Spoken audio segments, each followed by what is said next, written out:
안녕하세요. 미스터 변호사 정준영입니다.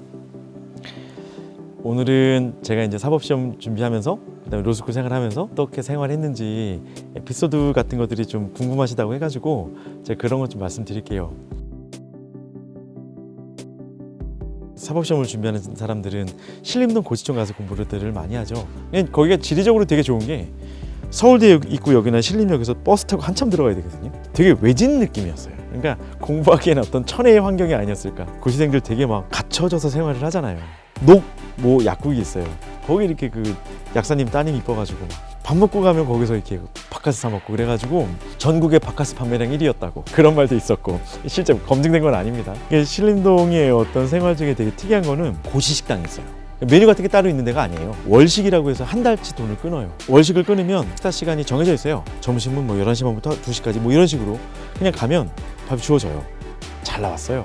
잘 나와가지고 또 리필도 된단 말이에요. 그러니까 사람들이 거기서 뭐 엄청 많이 먹고 영양 보충하고 뭐 삼겹살 같은 거 나오면은 막 자리 테이블 하나 잡아가지고 몇 번 리필해 먹고 막 그랬던 것 같아요. 그만 먹으라고 말은 못하겠고, 저희를 바라보던 사장님 얼굴이 아직도 눈에 선합니다. 그 고식당을 가면 댄스 음악이 주로 나온단 말이에요. 그거를 1.2배속으로 밥 빨리 먹으라고. 고식당이 할 때가 제가 생각하기에 신림동 생활의 가장 특이한 점들, 그런 점이었던 것 같아요.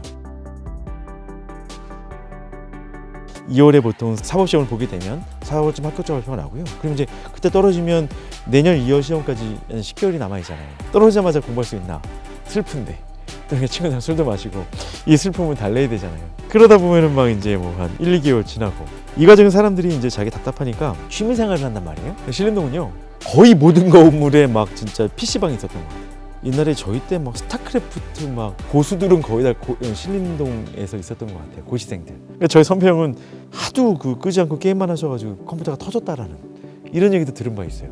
물론 진짜 열심히 공부하시는 분도 계셨는데 안 그러시고 이렇게 그러니까 취미 활동 열심히 하시는 분들도 많았었어요. 2월 시험인데 준비가 다 안 돼 있는 거예요. 제 기억에 그 당시 형사정책을 제가 했던 것 같은데 준비가 너무 안 돼 있는 거예요. 저 진짜 24시간 중에 21시간 공부한 적 있어요. 일어나자마자 씻지도 않고, 그러니까 나중에 죽겠더라고요.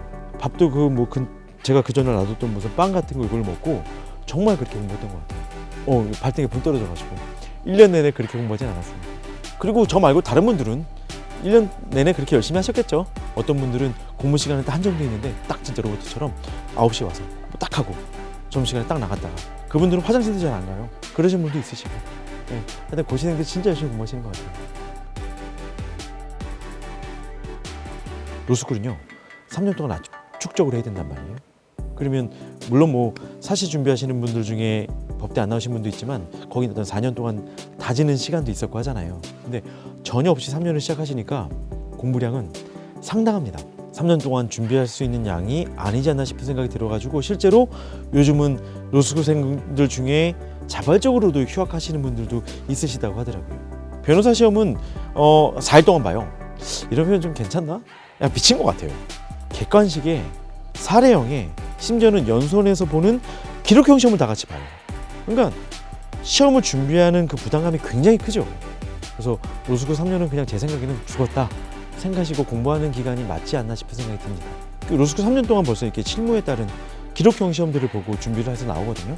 연수원 2년 동안 배우고 경험해야 할 부분들을 로스쿨에서 하고 나오는 부분들도 있어요. 그런 것도 장점인 것 같고, 그 다음에 로스쿨은 어쨌든 석사잖아요. 연수원 나왔다고 석사학위 주어지지 않거든요. 그것도 메리트인 것 같아요. 좀 안타까운 거는 이제 입시기관화가 된 건 사실이죠.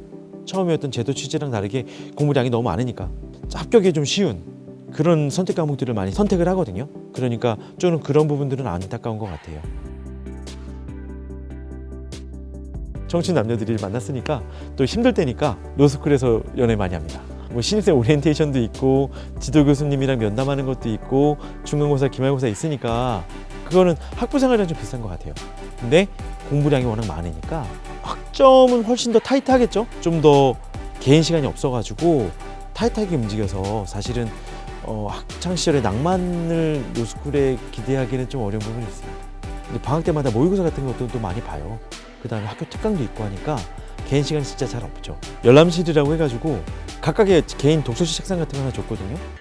그러니까 그런 부분들도 좀 특이하겠네요. 학부생이랑 다르게 로스쿨도 졸업한 지 한참 됐고 사법시험을 끝마친 지도 한참 됐는데 제가 어렴풋이 기억나는 걸로 그때 재미있었던 얘기들, 기억나는 것들을 말씀 좀 드렸어요. 다음에 또 다른 얘기들로 제가 찾아뵐게요. 여러분 안녕.